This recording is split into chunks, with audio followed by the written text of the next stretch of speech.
तो ये जो भांडीर वट है ठाकुर जी के समय का है, 5,500 साल पुराना।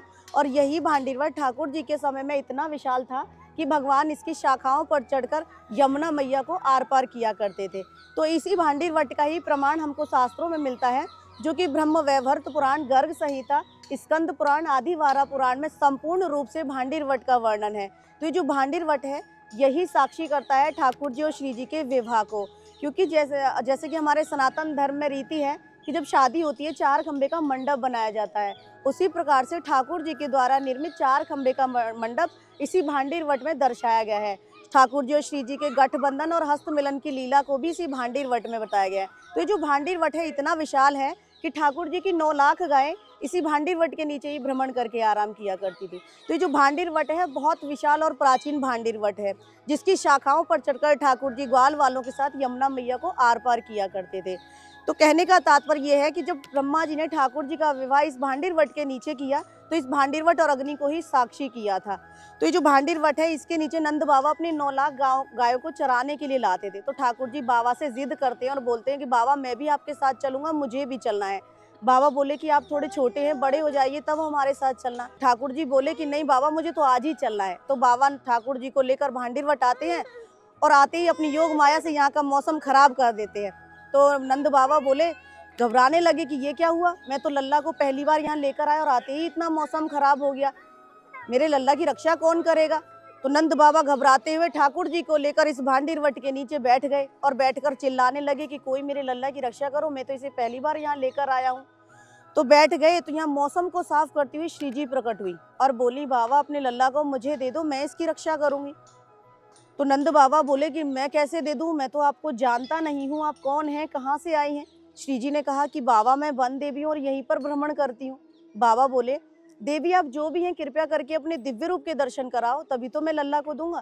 तो जैसे ही श्री जी ने अपने दिव्य रूप के दर्शन नंद बाबा को कराए तो नंद बाबा को स्मृति हो गई कि जब गर्गाचार्य जी ने ठाकुर जी का नामकरण किया तभी बता दिया था कि ये कोई साधारण बालक नहीं है, ये तो कोई परम पूज्य परमेश्वर बच्चा है और इसकी शादी भांडीर वन में राधा रानी के साथ संपन्न होगी। जैसे ही नंद बाबा को स्मृति हुई, नंद बाबा ने श्री जी को ठाकुर जी को दे दिया और कहा कि जिस कार्य के लिए इससे मुझसे ले रही हो इसको पूरा करके इसे यशोदा तक पहुंचा देना, मैं तो गायों को लेकर यहाँ से जा रहा हूँ। तो जब नंद बाबा भांडीर वन से चले गए तो श्री जी ने ठाकुर जी को अपने हृदय से लगाया, यानी कि गोद में उठाया।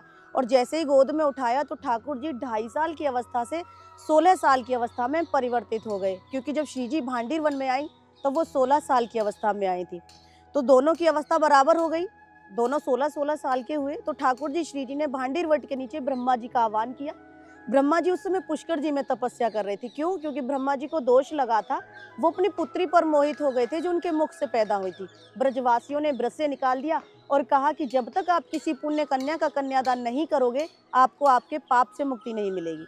तो ब्रह्मा जी ने 68,000 साल युगल जोड़ी सरकार के दर्शन के लिए पुष्कर जी में तपस्या की। आज भी मेन मंदिर ब्रह्मा जी का पुष्कर जी में ही है। तो जब यहाँ ब्रह्मा जी आए हैं, ब्रह्मा जी ने भांडीर वट और अग्नि को साक्षी करके श्री जी और ठाकुर जी का पूरे सनातन धर्म की रीति रिवाजों के अनुसार परिणय संस्कार संपन्न कराया और जब श्री जी का कन्यादान किया तो अपने पाप का भी निवारण किया। तो जब कहते हैं ना किसी पंडित से हम कोई कार्य कराते हैं, भेंट स्वरूप कुछ न कुछ उसको देते हैं। जब ब्रह्मा जी ने ठाकुर जी का विवाह यहाँ कराया तो उसे पूछा कि बताइए अब आपको क्या चाहिए। तो ब्रह्मा जी बोले कि मुझे कुछ नहीं चाहिए, जिस कार्य के लिए मुझे यहाँ आपने बुलाया वो तो पूरा हो गया, लेकिन आपके चरणों में भक्ति मिल जाए तो यही बहुत बड़ी बात है। तो ठाकुर जी ने कहा कि भक्ति तो मिलेगी लेकिन उसकी आपको एक शर्त अदा करनी पड़ेगी। कि शर्त क्या है? शर्त ये है कि जो भी परिणय संस्कार आपने हमारे यहाँ संपन्न कराए आप इसको गुप्त रखेंगे, किसी को बताएंगे नहीं। तो ब्रह्मा जी ने ठाकुर जी को वचन दिया और ब्रह्मा जी भी यहाँ से चले गए। तो ठाकुर जी बोले श्री जी से कि राधे जब इतना बड़ा कार्य हमारा इस स्थान पर संपन्न हुआ है तो इस स्थान की कोई विशेषता होनी चाहिए।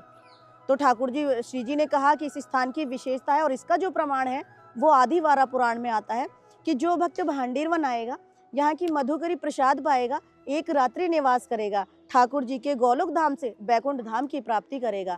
जो भक्त यहाँ का भ्रमण मात्र करके निकल जाएगा 84 योनियों से पार हो जाएगा। जाने अनजाने पाप हो जाते हैं, पता नहीं चलता, उनसे मुक्ति मिल जाएगी। ठाकुर जी ने कहा कि ये आपने क्या किया, इतना बड़ा महत्व इस स्थान का बता दिया।